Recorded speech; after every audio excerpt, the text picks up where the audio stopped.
هر نهی مها اداره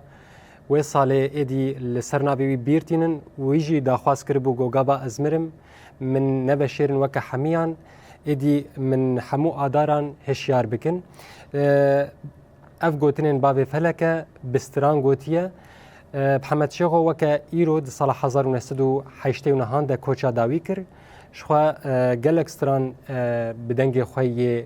زلال و خوش آواز کردن هر چه قاسی کساتن وک محمد شیخ وجنامه ماردکن وک بدن ل وک دنگ و هشمندی دنوا مده هلبت زندینن محمد شیخ جبونا که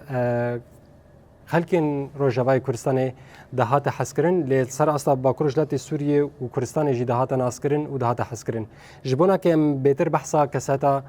محمد شیخ و جنیزی بناس بکن نها هنرمند جمال تیرج لقال محاضر الهند الاستديو ومستا جمال تبخيري هاتيه سپاس جوتا قلت دما خو جمع بقطع ما مستا جمال استخوازمت هنا کی بحثا کسایت ای دس بکی بکش برگو بهتر چونو هاتنا ویل مالا وهبو باویت یه نمرش خواته ناسکرن سیدای تیرج گلک هلبست نیوی ساندنن ویجی با آواز کرن و کرنستران استخوازم هنا کی امجده ناز بکن محمد شیخ و کسایت که چاوا بو محمد شيخ كسايتك براستي كردك رسم يعني تمجي تشتيقو آوازي وستران يعني هلبستي قود نقاند نكرديك رسم بايا تجاري ند آفرانت جبر ويناجي عند بينن بيترجي هلبستي قو كرنا آواز نمر عمري لعلينا أحمد الشيخ صالحين يوسف برازي بيبوهارن سيداي تيريش وقال لك إذن يعني د وقت کې د محمد شیخ درکت ما هنر کردی یعنی براستیجی کې قال لك د استکه هي نظم دو و د مد ثاني اوهبو رحمتي سعيد يوسف بو مالا شاكر بون محمود عزيز رحمتي محمد علي بو يعني چندك السرت اليابون دروج اباي كردستان هنر بتامبو تقول ما مستشما لسرت الياد هاتن جمارتن جبر زختن رجيمي جبر قول انها بريام درباس استديو بنت هنا کی بحثاوی و چونا روجلات و باشور کرد چما چونوان درا چما هجمار هندک بو کرم بود انا ايغوستراني نتويد قوتن براتي دبن زختك قلك زور دبون قلك زحمه دول لي وقت مثلا بين ايد شون شاهيا دعوتها يانجي ستراني دنگ بيجي قوتن ستران تاني اغايو تشتي اي شراولد قوت زيدا يعني زخل سرواتنا بو لي امينا محمد شيخ وبراستيجيك يعني كاد قال لك مزندا وايش قال لك مزن جديد جبر ويناجي محمد شيخو دمك او جبر دار خستن شو عراقي ورد شو كردستاني وبيرجي كده ما شورشا نمر برزاني شكست شو ايراني بواره لويد الايراني شو البوما خدر خس البوما قول همو كردستاني الهر شار برجا بلابو اوسترانا خمو خيالي تا ازرافاندم اي فلك بوتا دنالي ابسترانا ويشاغي باندور قلكي مزنجي اللي قال كرن محمد شيخو دي كردستاني دي بستراني خوي سمبوليك دي ناس كرن يعني نمونشتر بيجم ايلي يقول مني شيرينا بردلي مني ابي شوي قلتني نمر عمري اللي علينا لتلكيجان برشي كردستاني بيستراني بيجي زانن محمد شيخو محمد شيخو الدم كده استراني النتوي ولاد باريزي واسكارم بهم ايش ورشكريجي الدم كده يعني الجور ويدا مي جوتن جو كسيني كاريبو اوستران بوغوتانا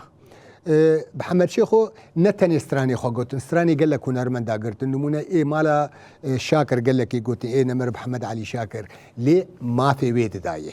وتجاري ندقو استران امن يعني تقول افستران بي يكمين جار ما شيوي صوراني قهدار كر ومشرين بو جنمر محمد شيخو بو صوراني فارسي دسترا عربي دسترا شخوا كردي قال لك رسن دسترا محمد شيخو اسكار مشتر بيجم كسايتك وصا بر هادئ بو نفس نزم بو لي بريجي سرعشك بو يعني دما تشتك بخستا بكرايا كسين كاريبو او جيفا كرانتا وزاني بو او تشتي قوت كراسته ابجي بو سدما قال لك جاري اشكنجه جديد وقرتن جديد لي تجاري نرا وستي او هنرا خو حر پیش خست و آماده کرد درکات او جبر جلی کرن وقت دوی فرمانوی را کرن لی محمد شیخ و خما محمد شیخ پشتی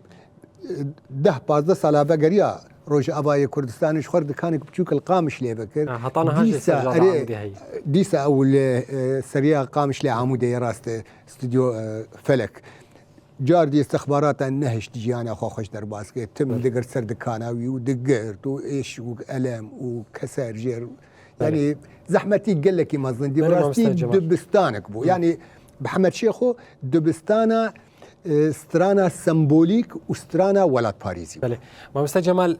هل بست بابته ايجو كرنسترا محمد شيخو نافي واتتكار بيجه خدي بدهاس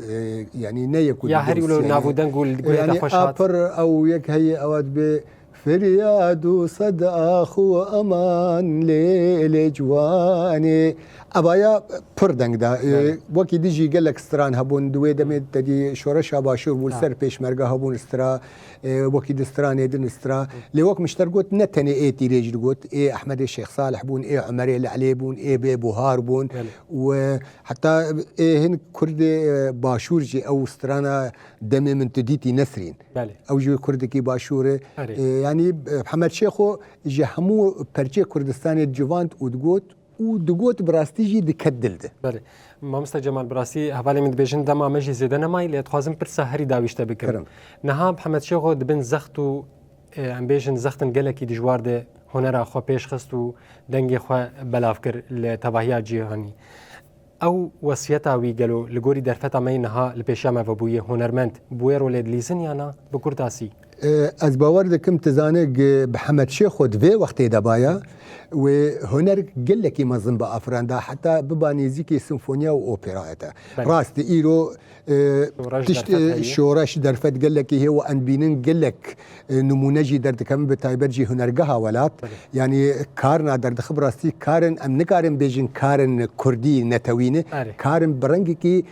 بروفيشنال وانترناسيونال دردخه خوزي كسي محمد شيخ ايرو جي لجياني باستران وي بويرنجي تشيبان قال لك سباس هنرمند جمال تيريج جبونا كي نرخاندن انت وتبليبوناتاج بو برنامج ما ايروش سباس جورجي جوبان هنرمندي ما وان سمبولي ما هن هر سال ولو عم ببيرتين ووصيتي وعم بجيتين ابجيكي از باوردك ما فيك اجما في واني هونجي وي ما في بيكتين سباس جورا سباس بوتا